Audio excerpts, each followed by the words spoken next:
দর্শক, আমরা আমাদের ছেলেমেয়েদের লেখাপড়া করাতে গিয়ে আমরা নিজেরাই বলে থাকি যে আমার ছেলে বড় হয়ে মাস্টার হবে, ডাক্তার হবে, আরও কত কী। কিন্তু এইসব তো আমাদের ইচ্ছা, আমাদের ইচ্ছার বাইরে যে আমাদের ছেলেমেয়েরা কী হতে চায় যে বা তাদের মতামত কী, এইসবের উপর কিন্তু আমরা গুরুত্ব দিই না। আমরা খুশি তো আমাদের মতামতের উপর, ছেলেমেয়েরা সেই বিষয়ে যদি যায় বা দেখা যায় কোন রকমের সেই বিষয়ে জানো, কিন্তু ফলস্বরূপ দেখা যায় তারা ভালো ফল করতে পারে না, কারণ তাদের মতামতের উপর আমরা এক্সট্রা চাপ দিয়েছি, তাদের ইচ্ছার বিরুদ্ধে কাজ হয়েছে। একটা হচ্ছে জোর করে করা, আরেকটা হচ্ছে নিজের ভালোবাসা দিয়ে, নিজের সর্বোচ্চ দিয়ে সেই বিষয়ে কাজ করা। যদি সে মন থেকে করে তাহলে সেই বিষয়ে ভালো পারফরমেন্স করতে পারবে। সারা বছর আমাদের বাচ্চা মেয়েদের বলতে হয় বা ছেলে মেয়েদের বলতে হয় যে লেখাপড়া করো, লেখাপড়া করো, কিন্তু পরীক্ষার কদিন আগে কিন্তু বলতে হয় না যে লেখাপড়া করো, কারণ সেই সময় তার উপর পরীক্ষার চাপ থাকে বা পরীক্ষার উপর একটা এক্সট্রা আগ্রহ থাকে যে আমাকে ভালো ফল করতেই হবে, আমাকে পাস করতেই হবে, নিজের উপর একটা জেদ থাকে। দর্শক, জীবনে কে কী করবে এসব কিন্তু আমাদের রেজাল্ট দেখে বা পরীক্ষার খাতার ফল দেখে নির্বাচন হয় না।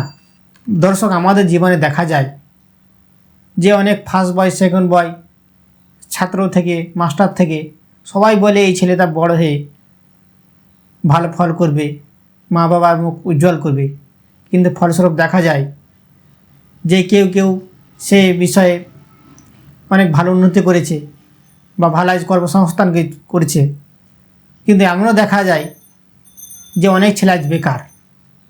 সে ফার্স্ট বয়, সেকেন্ড বয় এক টাইমে ছিল, কিন্তু আজ সে বেকার, তাদের মা বাবার টাকায় তাদের চলতে হয়। শুনতে খারাপ লাগলেও কিন্তু এটাই বাস্তব। আর যারা ছেলেমেয়েদের গাধা বলা হতো বা ব্যাক বেঞ্চার, তাদের উপর আমাদের বা আমার বাপ মায়েদের উপর বা পাড়া প্রতিবেশীর উপর কোনো তাদের ভরসা ছিল না যে এই ছেলে বড় হয়ে কী করবে, এদের ভবিষ্যৎ কী, আমরা দুশ্চিন্তায় ছিলাম। কিন্তু আশ্চর্যের বিষয় হলো দেখা গেল যে অনেক ছেলে আজ লাখ লাখ টাকা ইনকাম করছে বা ভালো পজিশনে চাকরি করছে।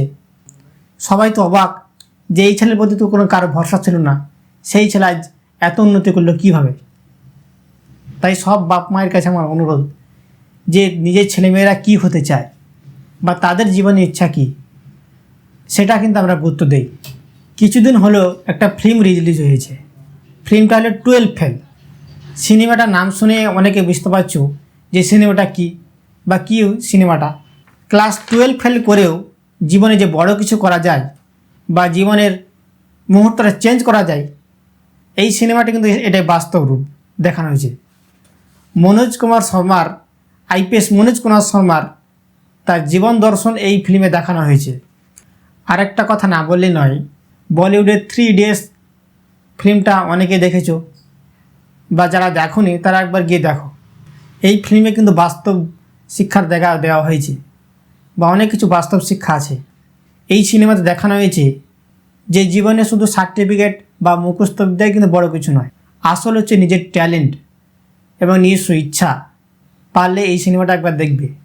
এই সিনেমাতে দেখানো হয়েছে যে নিজস্ব যদি ইচ্ছা থাকে, আমরা কি হতে চাই বা আমাদের নিজের ইচ্ছা কী, আমরা সেই বিষয়ে যদি নিজের সর্বোচ্চ দিয়ে কাজ করা হয় তা অবশ্যই কিন্তু ফল পাবে। আর বাপ মায়ের যদি এক্সট্রা চাপে সেই বিষয়ে যদি আমরা করতে যাই, তা ফলস্বরূপ দেখা যায় যে কোন রকমে যদি কিছু করলাম তো করলাম, কিন্তু ভালো ফল করতে পারে না অনেকে। দর্শক, আমাদের ভিডিও যদি ভালো লাগে তো চ্যানেলটি সাবস্ক্রাইব ও শেয়ার করবেন, আর যারা ফেসবুক থেকে দেখবেন তারা অবশ্যই ফলো করবেন। এতক্ষণ থাকার জন্য ধন্যবাদ। আসছি আবার পরের ভিডিওতে।